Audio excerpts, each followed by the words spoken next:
On today's video, there's no definitive answer on the Rashee Rice injury just yet, but just in case, we're giving you 10 trade targets the Chiefs could be interested in, plus some extra names to watch out for.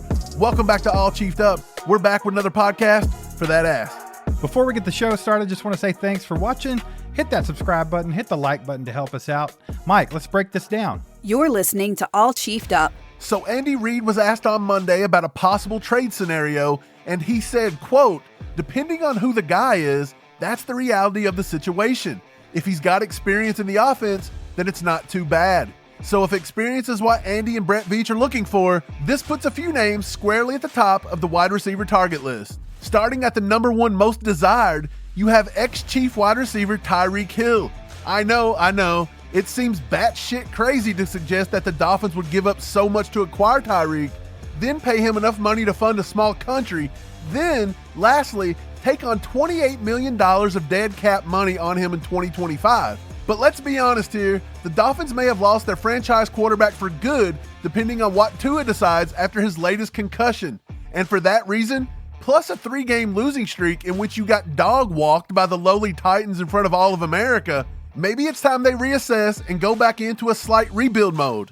One can only dream, I guess. However, looking at Tyreek Hill as it sits right now, according to the founder of OverTheCap.com and salary cap expert, theoretically, the Chiefs could land Tyreek Hill and only have to pay him $1.7 million for the remainder of the 2024 season. Each week that passes before the trade deadline removes $126,000 from that number as well. Granted, if the trade ever did miraculously happen, there would need to be an immediate contract restructure. Now look, why would Brett Veach want to go back to the guy that wanted out of Kansas City and gave up the rings for the bag? Would Tyreek even want to reuniting their 2017 team? So you be the judge. Would you take Tyreek Hill back? Let us know in the comments. Some other familiar faces that the Chiefs could reach out to the chagrin of 99% of Chiefs Kingdom, is Kadarius Toney from the Browns practice squad. Demarcus Robinson, who's actually taken the most snaps of any wide receiver for the Rams due to injuries to Kupp and Nakua. And last but not least, our old friend Applebee's, MV Ass. He's currently playing with the Bills, and since the Bills only trade to help us out, they likely wouldn't even make the trade. So let's talk about the next biggest name floating around, Devante Adams. Word on the street is the Raiders are asking for a round 2 pick and some change in return for the disgruntled 31-year-old wideout. It seems pretty obvious that the Raiders likely wouldn't deal with their arch nemesis and most hated rival, but they have done so in the past, trading Neil Farrell Jr. to the Chiefs back in November 2023. Granted, Farrell isn't a giant playmaker, and the Raiders probably felt they were ripping us off. It made more sense than giving us a top-tier wide receiver to crush their souls with, but again, I guess Chiefs Kingdom can dream. The more likely scenario is that Devante Adams will end up back with Aaron Rodgers joining the Jets, or likely completely move to the other conference, suiting up for a team like the Commanders or the Saints, reuniting with Derek Carr. There's already been some talk of an NFC team willing to make the trade, but not willing to commit to a second-round pick due to Adams' contract size. So, those are the two biggest names being thrown around, while coincidentally being the two least likely to land in Kansas City. So how about we check out a few realistic trade options for Veach and the Chiefs? Amari Cooper's name has been thrown around for weeks. The biggest reason is his contract situation. According to SpotRack, the Browns converted all but $1.21 million of Cooper's 2024 salary into signing bonus, making him an extremely affordable trade candidate. He would cost around $941,000 on an immediate trade and only $605,000 at the trade deadline. Very affordable and a decently nice target for Patrick Mahomes.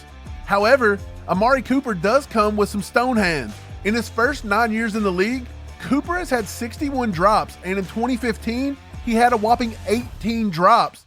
2017, he had 10 drops.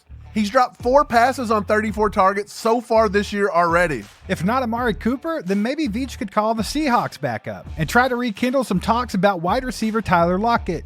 Lockett trade talks started back in the offseason, but were quickly blanketed by the Seahawks, giving him a 2-year restructure and $12.66 million in 2024. This caused Seattle to save $23.7 million in cap space for 2024, but come March 18th of 2025, Lockett will have to be paid a $5.3 million roster bonus. So maybe it's likely with the emergence of Jackson, Smith, and Jigba, Seattle would listen to offers. He's been relegated to running the third most routes on the team so far in 2024, behind Metcalf and Njigba. The problem is, would Lockett even approve a trade? He said Seattle is home and that he's in a blessed situation before signing his restructure. And to top it off, he just turned 32 years old, so that's not a Veach quality at the end of the day. Maybe the Chiefs look somewhere else. There's been rumblings of D-Hop, Treylon Burks, and even Deontay Johnson from the Panthers. Yes, Johnson would be a nice player to acquire, and we even pointed this out last season when the Steelers and Johnson had a bit of a falling out. At this point, though, it seems like he may just ride it out in Carolina. D-Hop would have been fun last year, but at this point, he's barely even winning routes. He has a 25% win rate versus man and a 45% win rate versus zone, and on a total of 49 routes ran in 2024 so far, only 13 route wins to show for it. Treylon Burks probably fits the mold of what Veach likes to shoot for. He's big, athletic, and super fast. He's on a cheap rookie contract, and he's underperformed. Maybe the Chiefs can turn his career around. However, it doesn't feel like he would be an immediate upgrade with his work ethic and football smarts being called into question quite regularly since joining the league. It feels like a giant shot in the dark. So maybe the Chiefs keep digging. The last trade candidate we've dug up feels like a massive hope trade, to be honest, but hear us out. The Colts drafted Alec Pierce a couple years ago, and he's been good, but not great. Partially because the quarterbacks he's played with just aren't very accurate. However, there have been low-key discussions after paying Pittman and drafting another wide receiver that fits the Pierce mold, rookie A.D. Mitchell from Texas, about trading Alec Pierce. Now, these haven't been confirmed by the team, but maybe you take a look at it and kick the proverbial tires. He's a field-stretching specialist who can create tons of separation. He's 42nd in the NFL in target separation.